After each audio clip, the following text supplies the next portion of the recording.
Good morning, America and the rest of the world.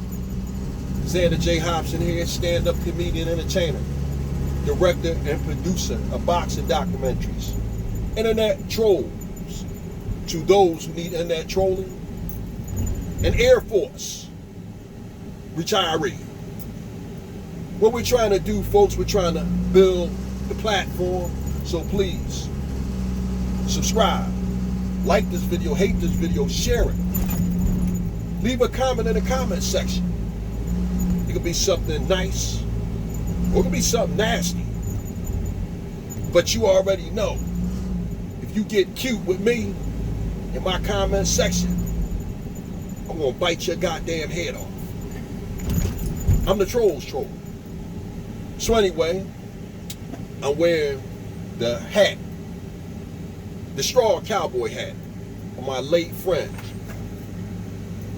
Sonny Nance. This man right here was one of my elders. He was one of the guys who groomed me when I was a young man and a young fighter.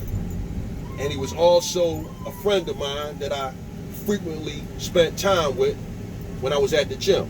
So God bless Sonny's family, his wife, who I just come from, doing a little lightweight errand for.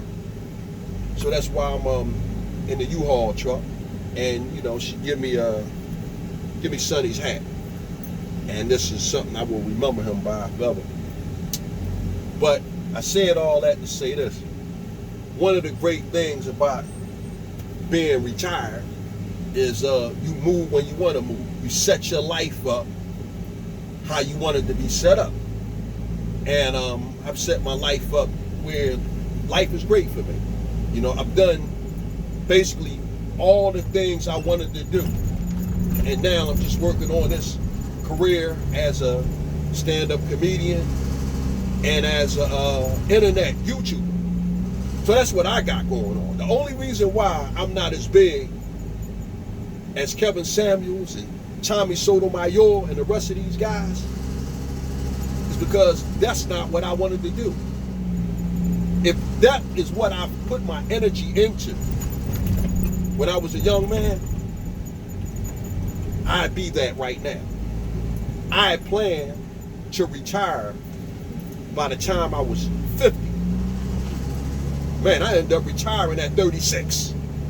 So that's how about my business I am. So now that I've decided to be a stand-up comedian and a YouTuber, it's gonna happen. So anyway, right, I just had to get on that rant for a split second, right? Because I wanted to address some comments that my main man, Coach Greg Adams made. And again, I like Coach Greg Adams, so I'm not gonna badger this man the way I badgered Kevin Samuels. But I will beg to differ with the coach, because the coach was talking about how he was talking about I believe the 10-to-1 rule, because what he was, yesterday I was watching Coach's video when he was saying women are complaining that men are not approaching them. And one of the things the coach was saying, he was talking about holding the line and living a free agent lifestyle. And, I had to look these terms up because I wanted to be specific when I commented on it.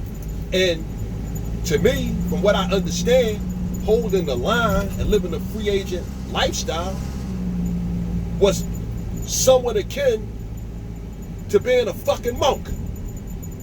Now, I'm gonna be honest, I don't know any men who don't want the companionship of women. I just don't.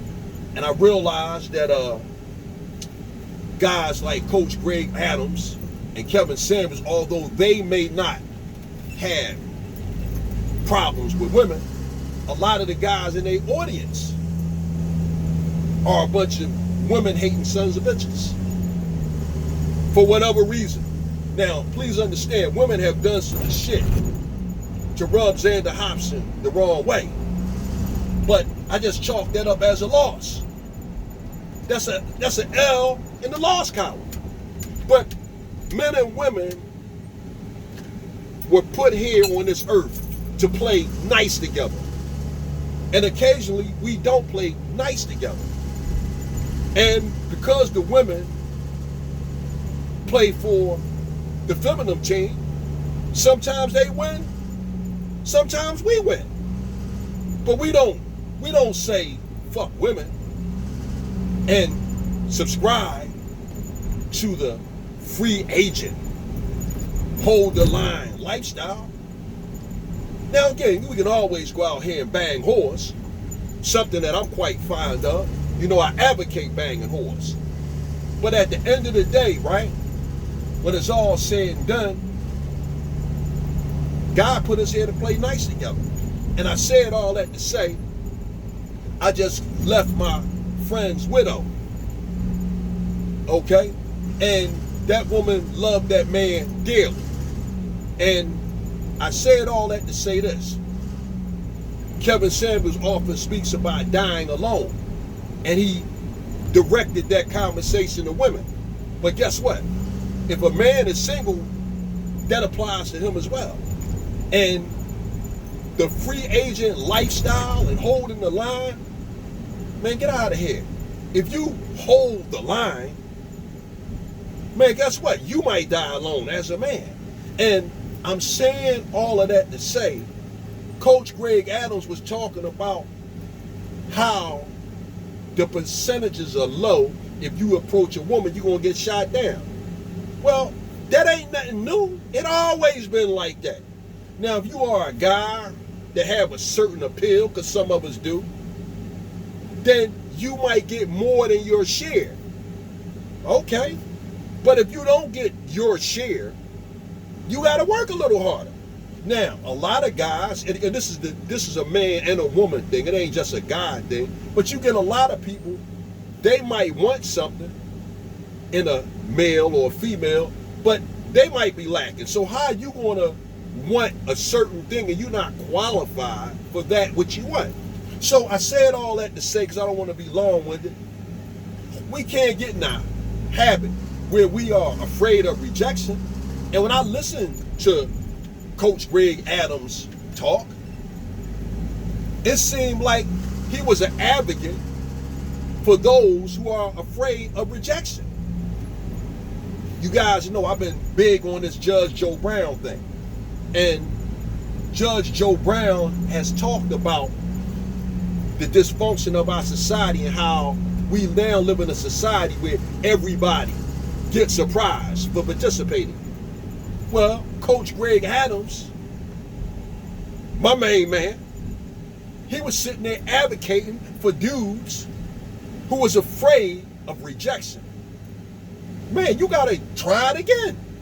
Your father had to worry about being rejected. Your grandfather did, your great-grandfather. It ain't a man out here who haven't been rejected. Man, you try it again. And it's a lot of whining and crying from grown men because you are upset and fearful of rejection. You get rejected, hey, you try it again. Now, I'm going to end this conversation with a brief story, as I do. When I was a young guy, and when I hung out in clubs, one of the things that I would do, I would walk up to every woman in the club that appealed to me. Because I wasn't going to approach no skinny chick because I'm not attracted to skinny chicks. And I wasn't going to approach no fat chicks because I'm not attracted to fat chicks. But the women who appealed to me, I would walk up to every single one of them. And I would say, hey, babe, how you doing? Hey, check this out, babe. You can stay here and continue doing what you're doing, or you can leave with me. And we can have the time of our life. There were times, man, when I got shot down maybe 50 times. But it was always that one time that counted. So, with that said, I'm done with it, man. Stop with all the crying and the bitching. God put men and women here to play nice together. And every so often, it gets a little nasty. But guess what? If you fall off that bicycle, you gotta get up, brush yourself off, and get back in the game. I'm done with it. Bam!